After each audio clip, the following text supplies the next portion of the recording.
Good morning. अब आपका next chapter है fourth, moving charge and magnetic. इसमें आपका फर्स्ट पॉइंट आप मैग्नेटिक फील्ड पर पढ़ेंगे, जिसमें कि आप जानते हैं किसी भी मैग्नेट के अराउंड जो फील्ड होती है उसको मैग्नेटिक फील्ड कहा जाता है। फिलहाल इसका फर्स्ट पॉइंट है magnetic force on a moving charge in magnetic field. जब कोई चार्ज पार्टिकल किसी मैग्नेटिक फील्ड में होता है तो उस पर कितना फोर्स लगता है, इसके बारे में पहली हेडिंग आपको पढ़ना है। तो इसको आप सिंपली डिफाइन भी कर सकते हैं कि when a charge particle move in magnetic field then a force acting on it which is called magnetic force. और ये डिपेंड किस पर करता है, विच इज डिपेंड ऑन, ये थ्री क्वांटिटी पे डिपेंड करता है। पहला है चार्ज। चार्ज का जो मैग्नीट्यूड होगा, चार्ज पार्टिकल का जो कितना चार्ज उस पर है, वह जो फोर्स होगा चार्ज के डायरेक्टली प्रोपोर्शनल होगा, पहला पॉइंट। दूसरा पॉइंट है velocity component in magnetic field के डायरेक्शन में जो वेलोसिटी कंपोनेंट होगा उसके डायरेक्टली प्रोपोर्शनल, जिसको आप वी साइन थीटा कहते हैं। और तीसरा पॉइंट है मैग्नेटिक फील्ड के डायरेक्टली प्रोपोर्शनल। इन तीनों को कंबाइन किया जाएगा तो आपको मिलेगा F proportional Q V B sine theta. Proportionality हटाएंगे, constant K Q V B sine theta हो जाएगा। के की वैल्यू यहाँ 1 होती है तो एफ की वैल्यू आ गई Q V B sine theta. मतलब किसी भी चार्ज पार्टिकल जो फोर्स एक्ट होता है उसकी वैल्यू क्या होती है, Q V B sine theta. इसको वेक्टर फॉर्म में लिखेंगे तो इतना होगा, F is equal to Q bracket में वी क्रॉस बी। कहने का मतलब ये जो फिगर दिखाई गई है, इस डायरेक्शन में वेलोसिटी शो कर रही है, इस डायरेक्शन में मैग्नेटिक फील्ड शो कर रहा है, तो फोर्स का डायरेक्शन हमेशा क्या होगा, इस डायरेक्शन में होगा। इसके बाद एक दूसरा पॉइंट है लॉरेंज फोर्स। आपने इलेक्ट्रिक फोर्स पढ़ा था फर्स्ट चैप्टर में, जिसमें आपको बताया गया F is equal to Q E.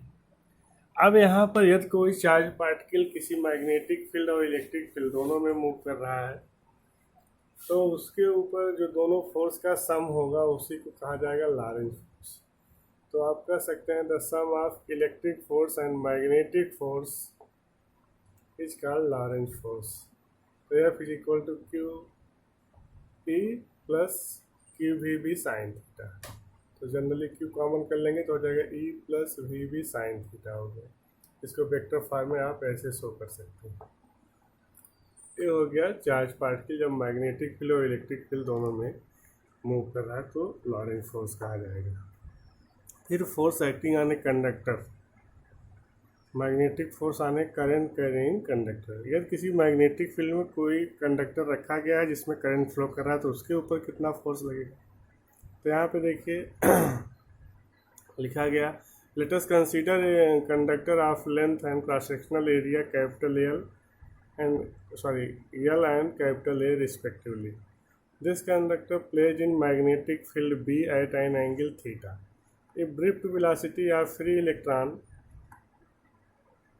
then force on single free electron.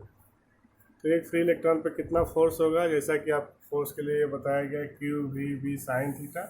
तो क्यू की जगह पे ई हो जाएगा, बाकी वी की जगह पे ड्रिफ्ट वेलोसिटी और बी की जगह पे भी साइन थीटा। तो एक सिंगल फ्री इलेक्ट्रॉन पे जो फोर्स होगा वो हो जाएगा कितना, F1 लिया गया है एक सिंगल के लिए, E मतलब Q की वैल्यू हो गई, VD मतलब हो गया वेलोसिटी मतलब ड्रिफ्ट वेलोसिटी और B साइन थीटा।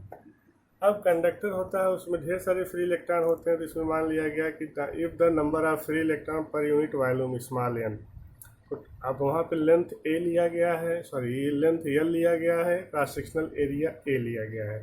तो वॉल्यूम निकालेंगे A इंटू एल हो जाएगा, एरिया इंटू लेंथ। तो टोटल वॉल्यूम हो गया A इंटू एल, और यूनिट वॉल्यूम में जो फ्री इलेक्ट्रॉन की संख्या है स्मॉल n है। तो total number of free electron contains conductor कितना हो जाएगा, ए एल वॉल्यूम हो गया, यूनिट वॉल्यूम का इलेक्ट्रॉन n, तो ए एल और n हो गया। इसके बाद तब टोटल फोर्स जब निकालेंगे तो अभी तो सिंगल के लिए आपने निकाला, जबकि टोटल इलेक्ट्रॉन कितना है, ए एल एन है, तो इसी से मल्टीप्लाई हो जाएगा। तो आपका वैल्यू रख देंगे, इतना आ गया N E A V D B L sine theta. आप जानते हैं थर्ड चैप्टर में पढ़ाया गया कि I is equal to N E A V D, तो यह आई हो गया, F is equal to I V L sine theta. इसको भी वेक्टर फॉर्म में लिख सकते हैं। तो जो ये कंडक्टर के ऊपर फोर्स लगा है इसका डायरेक्शन आप फ्लेमिंग लेफ्ट हैंड रूल से निकालेंगे। लेफ्ट हैंड रूल आप इस तरह से रखेंगे ऐसे। तो ये फोर फिंगर है, ये मिडिल फिंगर है, ये थंब हो गया। तो यह मिडिल फिंगर के डायरेक्शन में करंट फ्लो कर रहा है, फोर्थ फिंगर के डायरेक्शन में मैग्नेटिक फील्ड है, तो फोर्स का डायरेक्शन क्या होगा, थंब के डायरेक्शन में ही लिखा गया है, Fleming left hand rule. If you stretch three finger, thumb, middle finger and fourth finger in such a way they are mutually perpendicular to each other and middle finger denote direction of flow of current, fourth finger denote direction of magnetic field, then thumb denotes the direction of force acting on conductor। ये आपका Fleming left hand. फिर से देख लीजिए, if you stretch three finger of our left hand, यहाँ पे थोड़ा सा मिस्टेक हो गया, of our left hand, thumb, middle finger or fourth finger in such a way they are mutually perpendicular to each other